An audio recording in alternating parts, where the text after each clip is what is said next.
Is it just me, or does it feel like it's been way too long since Severance Season 1? The season finale for the first season was April 1st, 2022. So for some people, it's been well over 2 years since you saw the ending. And since the new season is getting ready to debut, it's debuting on January 17th, well, I thought it's a good time to give everybody a refresher about what happened in that first season. And sure, I am positive that they are going to do a recap before the new season starts. You know, there'll probably be the previously on Severance thing, and that's probably going to cover some of the stuff for sure, but I'm going to do it better. So if you really want a pretty good overview of what happened in Severance Season 1, then stick around, because we're about to talk about it.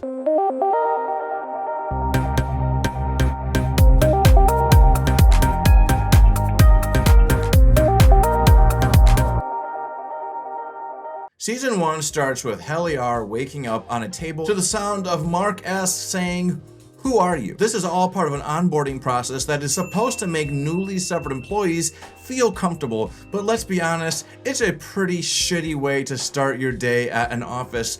You're just very confused, and it's not a good plan. As a matter of fact, that's the reason why Helly R is immediately apprehensive to this company, and she's like, "Get me the out of here." And as it turns out, it's in the company handbook that if an employee asks to leave 3 times, they are allowed to. But of course there is a catch, because as soon as she tries to leave the building, well, she ends up right back where she started. Why is that?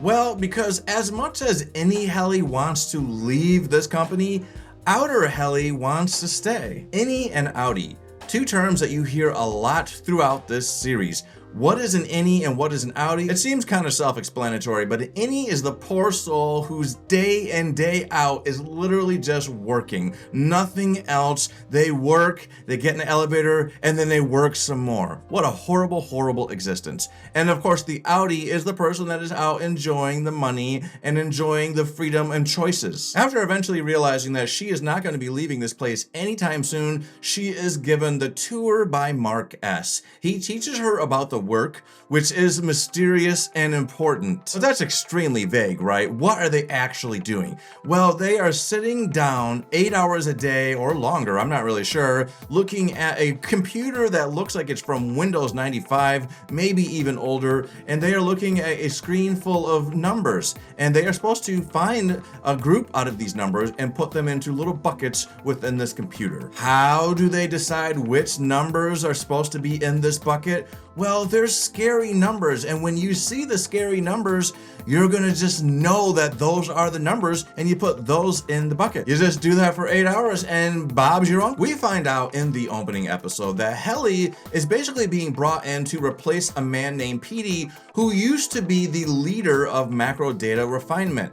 Petey is close friends with Mark, and when he leaves, it obviously does leave Mark feeling pretty sad, especially given the lack of information that they are given regarding Petey's departure. They don't really tell anyone why Petey left, they just say he's gone, which leads to Mark becoming promoted to the leader of macro data refinement, leaving his position open for Helly R. A handshake is available upon request.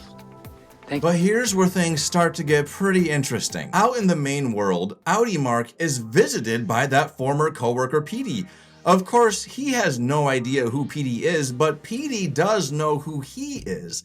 How? How is that possible? Because Petey should have been severed as well.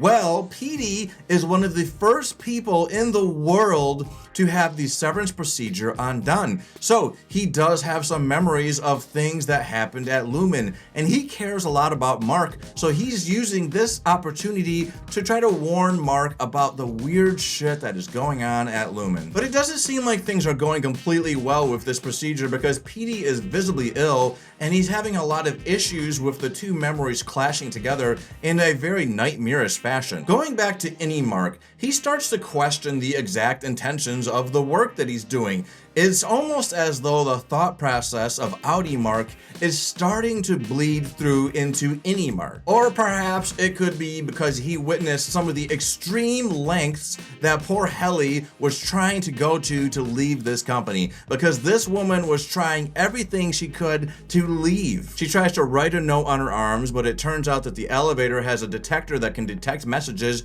and so that's a no-go. She tries to swallow a note, and that's also a no-go. She tries so many things, but then finally she's like, fine, I am leaving this company, and if you don't let me leave, I'm gonna cut off my fingers, and good luck explaining that to my Audi. So she is given the opportunity to record a message for her Audi, but her Audi quickly rejects her request to quit this job. She says, sorry bitch, this is my body, and you don't get any choice. Ouch, just ouch. It's at this point that Helly decides to take an even more extreme step, and she tries to hang herself. But this is a huge incident, an incident that many people probably should have heard of, including the board, but Miss Cobell decided not to tell the board about this incident. I haven't talked about Miss Cobell yet, so let's jump over to that crazy woman. Harmony Cobell is in charge of the entire department that Mark works for. It's unclear to me if she's the head of the whole company or just that particular department, but she ends up taking her orders from a very mysterious and vague board. They don't ever talk to her one-on-one. They only speak to her using some person that wears a headset. They listen to anything that Harmony Cobell is saying through this woman's headset, and then they reply to the woman in her headset, and then she relays to Harmony Cobell what the board says. So talk about being a middle person. This lady is literally just a speaking mic. She's nothing. What else should we talk about? Oh yeah, how about the break room? The break room, that place really, I was confused by the name at first, but it eventually became abundantly clear why I just call it the break room. It's a room where naughty employees get sent so that they can have their wills broken. Pretty on point. Your time in the break room can be brief or very long. Helly R, for example, was forced to spend almost 2 full working days repeating the same speech over and over and over again until this man believed her. This guy is Mr. Milchick. He is extremely creepy, and if your skin doesn't crawl at the sight of him when this guy enters a room, then maybe you've already been severed. Lumon is a big company. Its exact size isn't known for sure, but there are multiple departments, another one of them being O&D, and that is where Bert G, played by Christopher Walken, works. Who is Bert G? Well, he is a guy that Irving from Macro Data Refinement becomes quite fond of. I think they wanted to f each other. Oops. Now, Irving, he is an interesting man. This guy, I think, has a lot of different stuff going on in his outer world. You don't get to find out a lot about him throughout this series. You only really get to see him in the outer world one time, but you do find out that this guy, he is a painter. Not by profession, I don't think, but by hobby. And he keeps painting a mysterious dark hallway. In fact, this is the same mysterious dark hallway that we see the wellness therapists go down towards the end of the first season. So how exactly does Audi Irving know about this dark hallway? Is it similar to Mark, where some of those memories are starting to maybe mesh together? It does make one wonder, doesn't it? Maybe this so-called procedure actually isn't as perfect as the Lumon people think it is. Anyway, let's get back on track. The group from Macro Data Refinement, they start questioning what's going on with this company. One person at a time, they reach a breaking point. For Irving, it was when Bert G got retired mysteriously. He wanted to f that guy and they just make him quit all of a sudden. What the hell? For Dylan, it was being woken up in the outside world of his Audi and realizing that he has a family. For Mark, it was obviously Petey's warning, and Helly, of course, we know she never wanted to be there. Now, did you catch that I said that any Dylan woke up in Audi Dylan's world? If you did, well, you should be interested in that because that is a big, big deal. But why was he woken up and how is it possible? Well, it turns out that there is something called the overtime protocol that allows Lumon employees' innies to be activated at the flip of a switch. They really are like robots, aren't they? After Irving leads the team to the O&D department, Dylan ends up taking a card that he finds. He thinks it's cool, he puts it in his pocket, and he ends up hiding it later on. But he gets caught caught doing that on camera, and Mr. Milchick is like, whoa, what did you take? Where did you put it? I need this card now. So he wakes up Dylan and says, dude, tell me, where'd you put this card? Sure, he gets that card back, but this moment triggers what is going to be kind of a revolution for the company, because it allows the people of macro data refinement to realize that there is a way for them to get the message out to the outie world that Lumon is not the good company that they are pretending to be. After hitting a milestone with the mysterious work of the department, Mark S. is told that one of the members of the team has earned a waffle party, which is one of several extremely lame gifts that people are given at Lumon when they do a good job. They have finger traps, they have waffle parties, they have fruit parties, they have an egg party. It's just, you know, that company, they suck at giving treats. Anyways, they come to the decision that Dylan is going to be the one to enjoy the waffle party, but he's not really doing it for the waffles. See, in a previous episode, Mark and Helly discovered the security room. This is the room where the controls to activate the overtime protocol are located. So the plan is that while Dylan is enjoying his waffle party, he's actually going to be sneaking to the security room so he can activate the overtime protocol, and then Mark and Helly and Irving can blow the whistle on everything that's going on with Lumon. In the final episode, we see the plan take place, and we find out some pretty huge news. One thing, Helly R., the woman who was desperate to leave this company, she wanted out, well, she's actually the daughter of the CEO of Lumon. Whoa. Her entire reason for being severed is basically one giant PR stunt. She's trying to make it seem like severance is a great thing and that Lumon is doing a good job. As a matter of fact, when the Innie Helly R gets activated, Outie Helly R was actually about to take the stage and give a speech about this subject.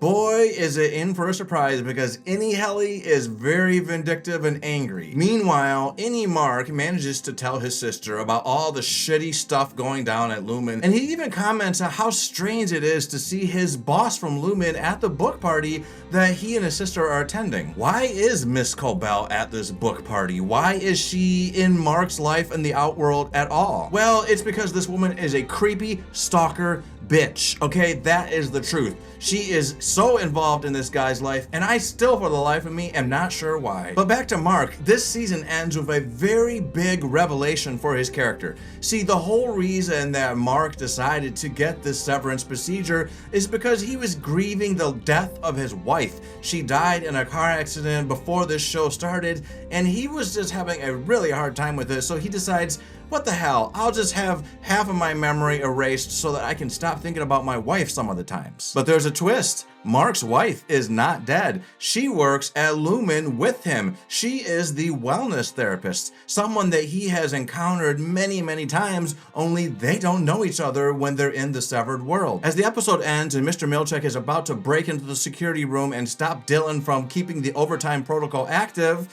Mark tries to warn his sister, hey, that woman, she is not dead. And that's how the season ends. It ends with him saying, she's alive. We're prisoners! She's alive! And boom, they get cut back to being turned off. Now, I really hope that this video helped to explain things for you. This show has so much going on. There is so many different layers. It's hard to truly describe everything about this show in a video that is less than an hour long, and I am not making an hour-long video. Anyway, I do think that this video is giving you the rough overview of everything you need. You should be able to start Severance Season 2 feeling like you remember a bit more about what happened. And so let's get ready. Let's get excited. Severance Season 2, it's coming soon, January 17th. Are you excited? Are you looking forward to it? Put your thoughts and reactions to that first season in the comments and let me know. If you liked this video, please go ahead and hit the like button. And if you want to hear more things from me, because I do a lot of movie reviews and TV show reviews, just anything that's nerdy, then subscribe to this channel. Later.